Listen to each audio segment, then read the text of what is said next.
মেহমান যদি বাসায় আসে তাহলে তিনটে উপকার পাবেন। তিনটে এমন অসাধারণ উপকার পাবেন যেটা অন্য জায়গায় পাওয়া আপনার জন্য মুশকিল। যেন মেহমান বাসায় আসলে মন খারাপ করবেন না। তিনটে উপকারের এক নম্বর হচ্ছে বরকত।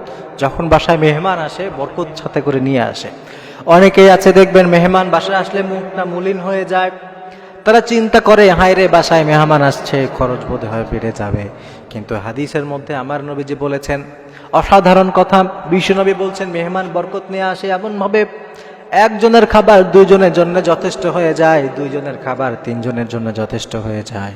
মানে আমার নবী যেন বুঝাতে চেয়েছেন যার বাসায় মেহমান আসে তার বাসায় আমার রব্বুল আলামিন বরকত দিয়ে দেন। এই জন্য প্রিয় ভাইরা, মেহমান আসলে কখনো মন খারাপ করবেন না। মনে রাখবেন মেহমান যখন বাসায় আসে সে তার রিজিক সাথে করে নিয়েই তারপরে বাসায় আসে। এই জন্য মন খারাপ করার কারণ নাই। আপনার বাসায় মেহমান আসলে আপনি খুশি হবেন। বিশ্বনবী হাদিসের মধ্যে বলেছেন মেহমান আসলে 1 থেকে 3 দিন পর্যন্ত মিনিমাম মেহমানদারি করতে।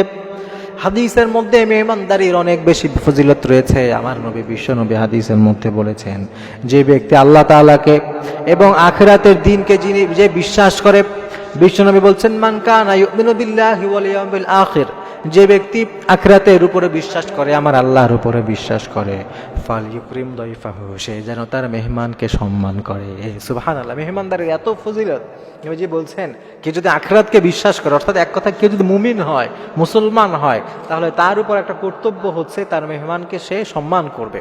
বাসায় মেহমান আসলে কখনো আপনার আচরণে, কথায়, আপনার অঙ্গভঙ্গিতে তাদের মনে কষ্ট দিবেন না। এই জন্যে কারণ মেহমান এমন অসাধারণ বিষয় যে আপনার বাসায় বরকত নিয়ে আসে। 2 নম্বরে মেহমান আপনার বাসায় যখন আসে আপনার যে উপকার হয় সেটা আপনি অনেক অনেক বেশি সওয়াব লাভ করতে পারেন।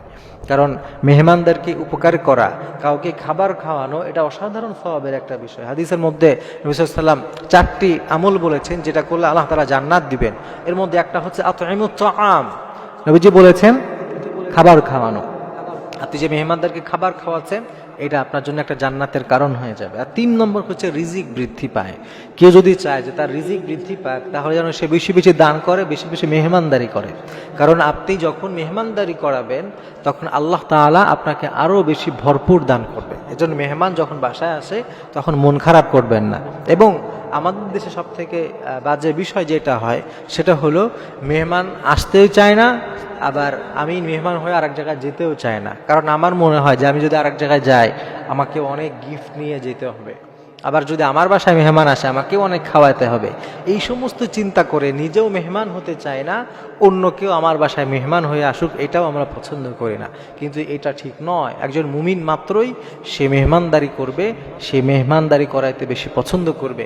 কারণ এতে করে তার যেমন বরকত হবে, তার রিজিকে বরকত হবে, তার বাসায় আল্লাহ তাআলা রহমত দিয়ে বরকত দিয়ে একেবারে ভরপুর করে দেবেন ইনশাআল্লাহ। এই জন্য সাহাবিরা সব থেকে বেশি পাগল হতেন মেহমানদারি করার জন্য।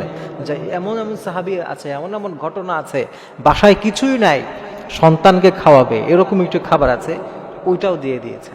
হাদিসের মধ্যে এসে হযরত আয়েশা রাদিয়াল্লাহু আনহা তার কাছে কিছু দিনার দিরহাম আসছে, তিনি দান করতে করতে এমন করেছেন যে তার ইফতারি করবেন তিনি, সেটার জন্য উনি কিছু রাখতে পারেন না, সব দান করে দিয়েছেন।